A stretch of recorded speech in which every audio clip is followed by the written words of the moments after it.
there would have been problems in the country in respect of fuel price and would have had cascading effects. And they were in government and they had the policy privilege to determine that was the benefit. We fought against it because we had a different perspective around the efficiency of it. And therefore, we cannot, in the next moment, argue that because the government has been able to show certain benefits in respect of these gold programs, the government is not responsible for accounting for the efficiency of those programs. In fact, the current government has been emphatic that as far as they are concerned, go for oil was a problem. And they've cancelled it. That tells you that in the span of 2 governments, policy positions can change. And therefore, it's very surprising when we raise issues about the current gold program and we say we also believe the current gold program is inefficient. And they argue that that particular position cannot be taken because the last time we were talking about inefficiency in gold for oil and the rest of it, that was a different matter entirely. It can't be a different matter entirely. There are similar logics around fiscal subsidies of this nature.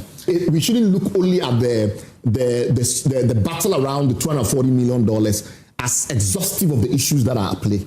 Let me give a very interesting hypothetical scenario. If you have a non-transparent system, we don't know how the losses appear. The CEO of the entity responsible won't even acknowledge their losses. And then the next moment he says, maybe there's some cost somewhere. And it's all murky. Here's a potential risk. The risk that emerge. Oh, man. No, relax. Relax. That's what we do a lot of time. It's the same thing. Yeah. Allow me to speak. Let me give you a very hypothetical scenario. Imagine that tomorrow, some off-taker, somebody in Ghana goes and sits in India and registers a company. And that company becomes an off-taker. Today, we don't disclose the off-takers to us. We have had to do our own research to find out who the off-takers are and the rest of it because they don't publish them. And then that off-taker is some Ghanaian person. He's sitting there in India. He has the means to, acquire USD because there's almost a guarantee that he make profit. And I'll explain how that matters.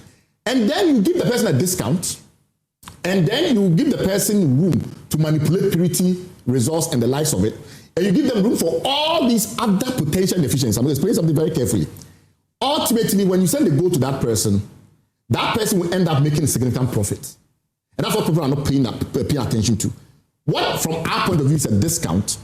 From the point of view of the other person, the counterparty, it's an implied premium. It's a kind of profit for them. So if, for instance, their real cost, in terms of their financing cost, in terms of their asset cost, etc., was 1%. But somehow we collaborate and we collude and we make it 3%. And we pay them the 3% discount.